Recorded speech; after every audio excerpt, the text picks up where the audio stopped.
Hello, and welcome to the Badge Politic. I'm Scott Stearns. All right, good evening. Episode 47. This one promises to be a little geeky. My name is Paul Sickle. How are you doing, Paul? Well, fairly good. Yeah. Obviously, a little bit of optimism in the air. The Pennsylvania election that we were following last week. Turned out. It turned out, I mean, it's still not official a week later, but Conor Lamb is the apparent victor. He won. Over Rick Saccone. So yeah. The Democrat won in a Trump plus 18 or 19 district. He won by a fraction of a percentage point, about 700 votes, I think. Well, and every vote, at one point, it was within 90 votes. It was, shadows of Florida 2000. Yeah, 500 and some votes out of 228,000 cast. Pretty close, but it's probably hard to imagine it being. Even Rick Santorum admitted it'd be hard for it to imagine it flipping, the former Republican senator from Pennsylvania.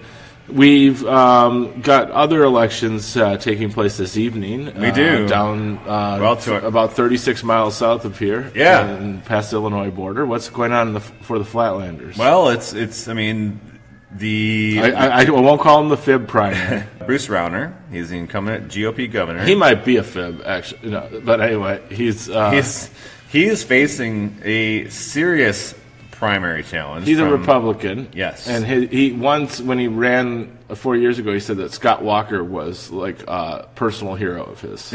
Right. And he had an insurgent challenger because Bruce Rauner, being from Illinois, has not been the most pro-Trump person. Mm-hmm. So he had an insurgent candidate, Jeannie Ives, who is a pro-Trump, more socially conservative person. I mean, Rauner's pretty conservative, right? But he's trying to break unions, but not apparently enough to satisfy the Trumpers, the hardcore. So we have, or is he not conservative enough, or just not Trumpish enough? I think the latter, probably. Yeah. He's quite conservative. He's not. No, he's not some like wishy-washy moderate by any means. But it's still it's one of the things that if you're not on the team, you risk somebody challenging you. Telling the state of Illinois that the way to do things is the way Scott Walker does them in Wisconsin. So I would not call that a moderate governor. No, not by any means. But he's just maybe not the team player that people want him to be. So he's it's very close right now, but it looks like he's going to squeak it out in terms of the Republican primary. So Governor Bruce Rauner looks like he's going to pull it out. It's at 51.6% to 48.4% right now. 97 out of 10,000. 119 precincts reporting at this hour. So 97%. Yeah, 96% is in. Yeah. What's the total vote count for them? So total vote count. So Bruce has 345,966. Jeannie Ives has 324,435. So a little less than 700,000 votes. On the other side, there's obviously a competitive Democratic primary. Right, J.B. Pritzker. Yep. He's got 500,000 votes. I mean, he's got more than 500,000 votes. He's got 558,845, so 45.5%. Mm-hmm. And so he's got it locked pretty much. And, going down the line. Do they have the same amount reporting?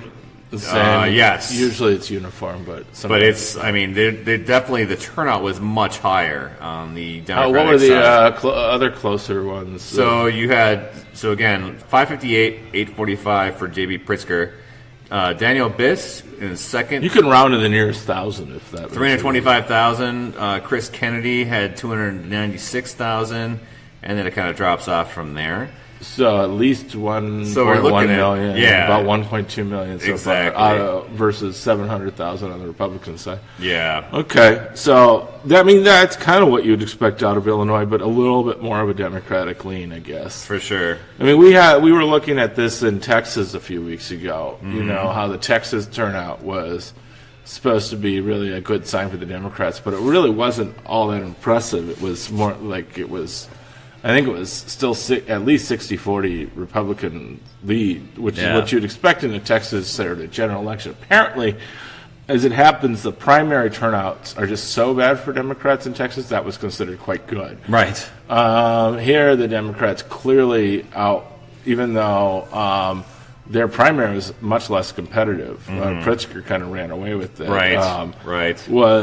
They still way outperformed the Republicans in terms of voter that would turnout. lead you to believe that, come fall, it's expected that a Democrat would win. Yeah, it's a blue state to begin with. Yeah. Even in a bad year. Yeah. Pat Quinn, who was the incumbent, lost very narrowly, the Democrat, to Rauner in 2014. Yeah. Was running in a bad year, and he was just a really damaged incumbent from the get-go. They've had a few of those in Illinois. Yeah. Well, he didn't have any. Fortunately, Pat Quinn didn't have any ethical issues. In fact, he ran for Attorney General, and it looks like if you look down there, I think he came up second in the primary, so he's not going to advance to the general election. Yeah, again, damaged goods, right? Yeah, I think he actually was considered a pretty good. I think he was thought of as a front runner for Attorney General. If you want to look down, you can see. I think it's in there. Well, let me see. Illinois Attorney General. But last I checked, I think it was he was down. I think 31-27. So Attorney General. You just do percentages. Kwame Rowell is he's leading 364,000. Pat Quinn is at 330.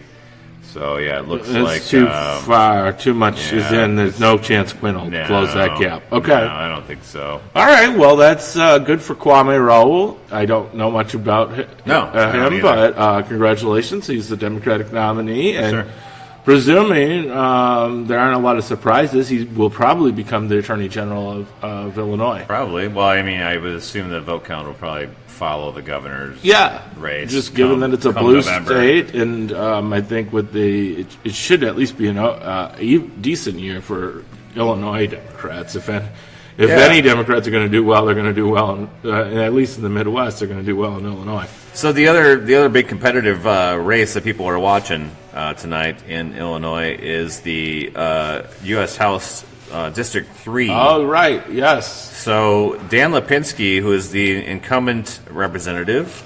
You know where that is, roughly? Why don't you tell us? I think it is near Chicago. It includes parts of the city of Chicago, but the very southwestern extremities, and then into the suburbs. Yeah. Southwest from the city of Chicago. Okay.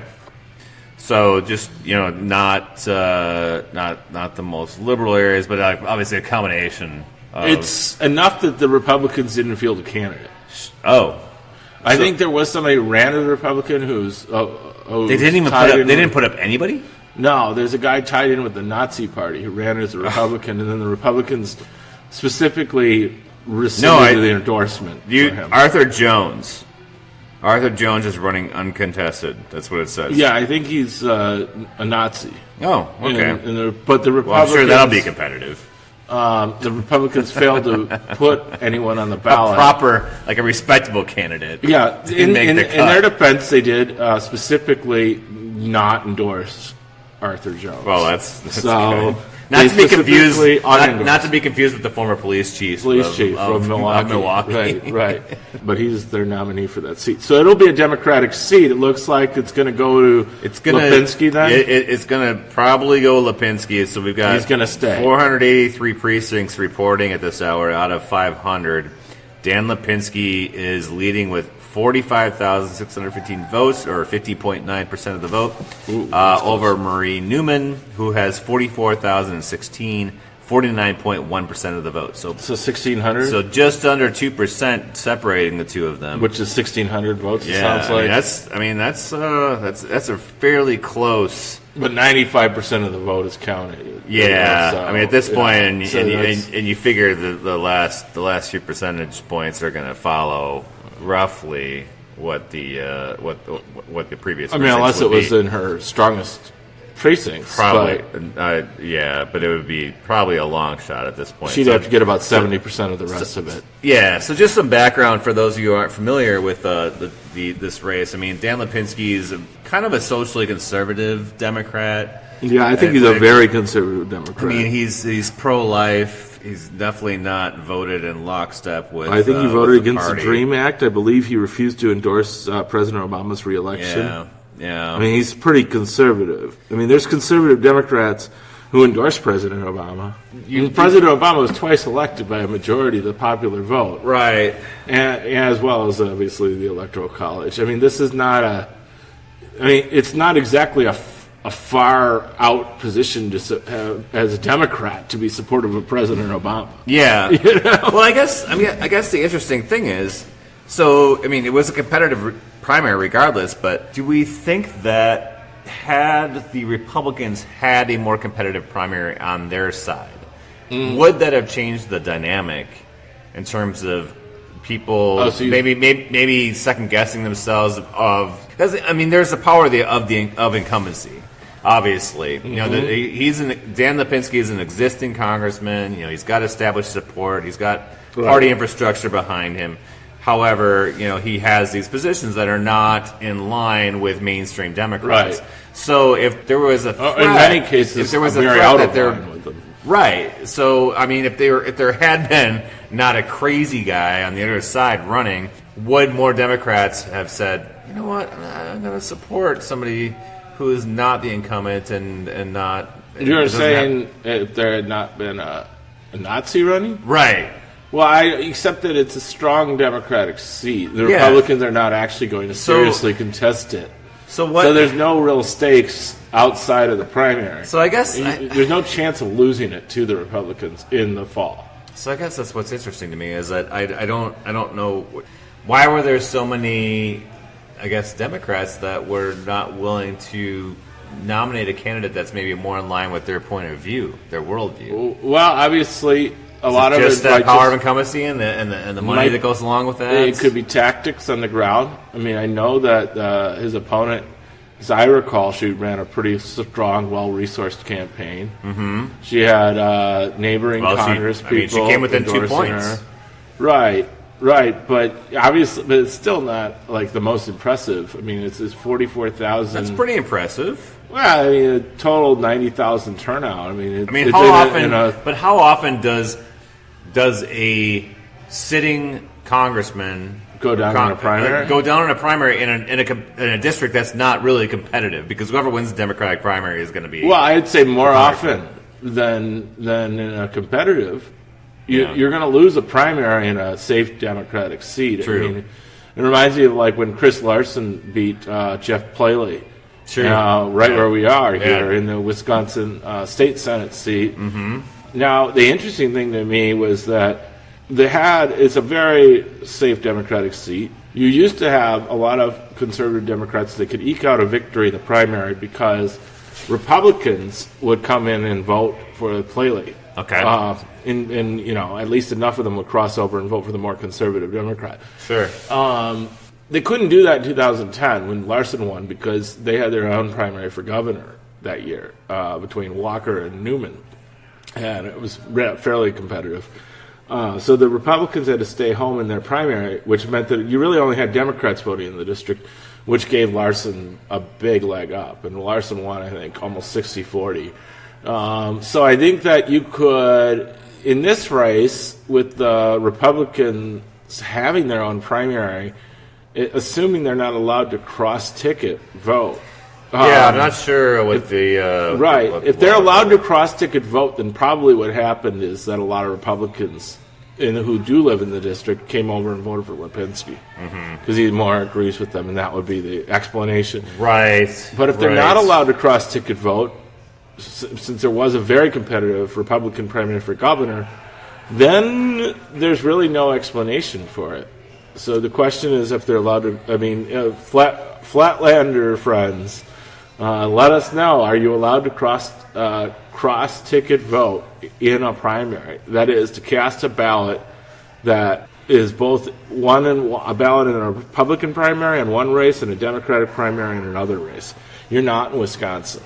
So if you ever try, by the way, kids, don't try this at home. If you ever do try to vote cross-ticket in Wisconsin in a primary, because let's say you want to vote for a Democratic primary for governor, but you want to go give the Republicans like the worst candidate possible for U.S. Senate against Baldwin.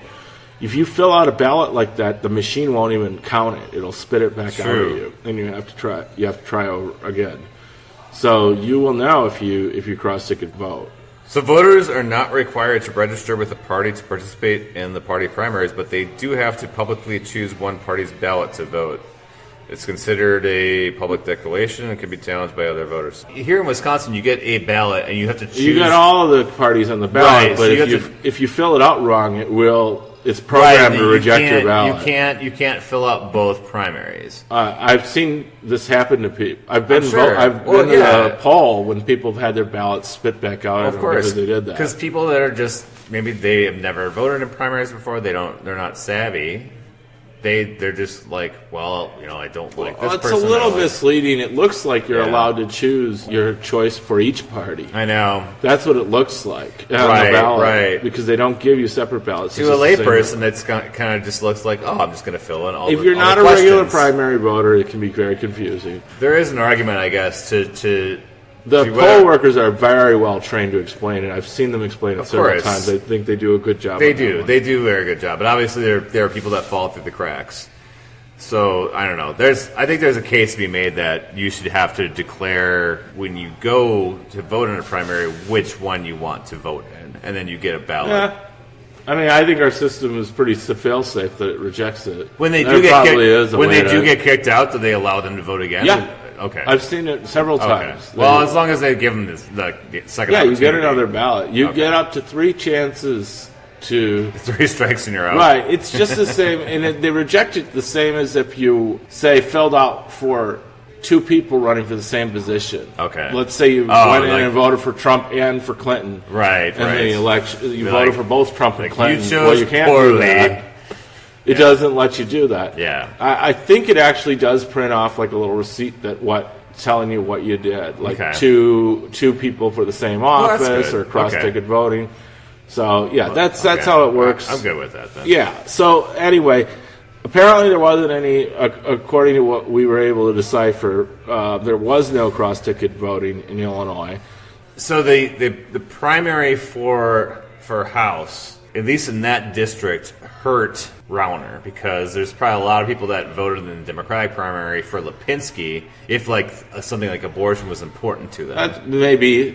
How do you know they wouldn't have voted for Rauner's opponent if they crossed over and voted for Lipinski? I mean, his opponent was more conservative on social issues. I mean, I'm not sure it did hurt Rauner. Maybe. Wow. I mean, I guess we'll wait for the analysis. Yeah, it's hard to say. Yeah. I don't think. All we know right now is the numbers. How much did Rauner win by again? Not much. A few thousand. I think he was over 10,000. Wow. I mean, so I don't think that district would have mattered a hill of beans. Probably not. Probably not. But so speaking of analysis, as we wind through here, we still have a Wisconsin Supreme Court race coming up. Yes, that is a week from this next. So 2 weeks from today. Yeah, 2 weeks from today. So that looks really exciting. There was some really good press for Rebecca Dallett and Politico recently. Did you see that? I did. And I think she's got a really good chance. I think she does too. I haven't seen the hate ads start yet. I know that's probably coming this week. No, that'll be next week. I'm surprised that they didn't get going faster on that. Well, I think there's a lot of money focused on Tammy Baldwin and the governor's race, and I think the Supreme Court race is for a lot of big moneyed interests is kind of an afterthought. They got in at the last minute in the primary for Spinack. Yeah, right. I mean, I'm not saying it won't happen. I'm just saying there's already. It's going to happen. I mean, you'd have to think they'd put in some effort. I wonder if they have polling that's not very favorable and they're just a little less writing it interested. Up. They have a seat to give and still hold the majority in the state Supreme Court. It's a 5-2 conservative majority. Yeah. Dallett isn't even that. She'd probably be the least of the liberal of the 3 liberals if she were to win. Right. If she was the 3rd liberal, she'd be the 3rd most liberal. So yeah, we'll be covering that race election night for sure. I mean, that's obviously. I'll be down in Memphis, but I will be voting. Yeah. I might vote tomorrow. Actually, I haven't voted yet. You should. So yeah, that's exciting. And then, by the way, we gotta delve into the Trump scandal. Mm-hmm. So McCabe, they fired McCabe, who I didn't even really wasn't even really following. Obviously, as an effort to try to cover up the Mueller thing. Yeah. It looks like they might be firing Mueller. They screw McCabe, and what does Pocan do? Mark Pocan, our congressman, offers the guy a job so he can get his pension. He offers him a job as head of election security for his office. So, I mean, I don't expect that McCabe was going to take him up on the offer. Obviously, the speculation is they fire the guy like 5 days short of his 50th birthday, or whatever, so he couldn't collect his pension, or the weekend before. Assuming for a moment that there is a performance issue there because there was an internal review about what he told prosecutors and stuff. I mean, assuming all that is true, still the fact that you fire the guy like less than a couple days before his retirement is so vindictive. I'm pretty sure it's more about a cover-up that there wasn't a performance issue. I don't even think I could. It's not even. It's not even. It's so transparent. Well, it's a shot across the bow. Yeah. But the refreshing thing is that even guys like Trey Gowdy are coming out today and saying if he fires Mueller, like that's the question. That's a problem. Will Putin agree to impeach Trump if he fires Mueller? Putin got a nice congrats. In fairness, Obama did also congratulate Putin last time he was reelected. Although the stakes were a little bit different, though. Maybe, yeah, I would say so. And I mean, he was warned. He was warned by his own cabinet not to call this guy and congratulate him, and he did it anyway because he's Donald Trump. And that's how he rolls. So we've got these elections in the fall. We got this spring election. A lot of encouraging signs. Good write-up in the 538. 538. Yep. I mean, I'd be very worried if I was Paul Ryan right now. Yeah. For sure. Okay. I mean, you had Conor Lamb winning in a district that was, plus 12 Republican traditionally? No, 18. Plus 18. Well, 18 to Trump, so I think it's plus 11 is the district that he won by 20 points. Right. Trump won by 18. And when they say plus 11, they're actually talking, it's actually more like a 22-point margin. Mm-hmm. They're talking 11 points more Republican heavy. So, like, say Republicans get 50% of them vote nationwide, then it would be a 61% typically. But the Republican first first House district in Wisconsin, Paul Ryan's district, Speaker of the House, is considered a plus 5. So it'd be about 55 if the national average is 50, right? And Randy Bryce right now he's doing much very well. He's getting a lot of national attention. He's fundraising very well. His profile continues to be, to be rising out there, and we're several months away from the general election, so he's got nowhere to go but up. I mean, he has a primary, but I don't expect that. I mean, Kathy Myers is a very great candidate as well, but I don't expect that she's going to be able to overtake the profile that Randy Bryce has built for himself, or Paul Ryan, if she made it the general. Well, sure. So speaking of primaries, the Republicans are duking out. Leah Vukmer's mad that Pocan's offering McCabe a job and is trying to go against Mueller so she can appeal to the Trumpers. Well, she's got to do whatever it takes to get her name out there, too. Yeah, she and battling out against Kevin Nicholson for the right to take on Baldwin. Yeah, Kevin Nicholson, I think, has all the Club for Growth money right now. Everything like that. Baldwin's fortunate that there's a primary, and B, Trump's president. Mm-hmm. Her favorables were like even or slightly behind in this last Marquette poll. The one thing that Nate Silver points out, which then gives us even hope for the governor race, is the Democrats have been outperforming by about 6 points, which is similar to what Republicans did in previous waves, because these polls aren't capturing enthusiasm. Sure. So the likely voter model, I think the Lamb polls, the polls in Pennsylvania finally adjusted to the likely voter, and they finally actually went a little too bullish for Lamb at the end. We talked about it. They were undercounting. The Monmouth poll was obviously overly optimistic. But a few weeks out, they weren't. They were way under. And it was trending. It kept on trending towards... Well, they changed their model, too, to account for the surge in enthusiasm, which the Marquette poll hasn't, which would imply that those races, that both the Senate and governor, from reading the approval, would look like a favorable, unfavorable. It would look like they're both dead even. Yeah. In that case, the Democrats got a good chance to win either one. Right. I'd say it would be an incumbent. Baldwin probably does have about a 6 point built-in advantage. The Democrat for governor, just because the incumbency, I think, would wipe it out. I think it's about a dead even split for governor. So we just need a good candidate. Well, Calder Roy's made a move. Calder Roy's definitely changed it up with her ad. I'm waiting to see if Mitchell can make some noise, if Evers can make some more noise. It looks like Vinehout made other noise, Kathleen Vinehout. So they debated in the state senate today. Kathleen Vinehout is a favorite of a lot of kind of progressive rural types. She's seen as somebody who can appeal. So Scott Walker proposed a school safety bill, but none of the components of which deal with guns. This is all about like placing police and armed guards in schools. A few years ago, Scott Walker repealed the 48-hour waiting period and on the purchase of certain guns. And so there was a Democratic amendment to reinstate that. Led by Chris Larson, right, from Milwaukee. And lo and behold, who voted against it? Of the Democrats. Vinehout. Yes. It passed 1913, or failed 1913. Yes. Only there's 14 Democrats. So my take on that immediately was Kathy Vinehout does not want to be governor of the state of Wisconsin. Yeah, it's possible. Maybe she's just trying to hold on to her seat. I think, based on that vote, I kind of expect her to be the first Democrat to drop out. Yeah, because I don't see how she makes it through in this climate.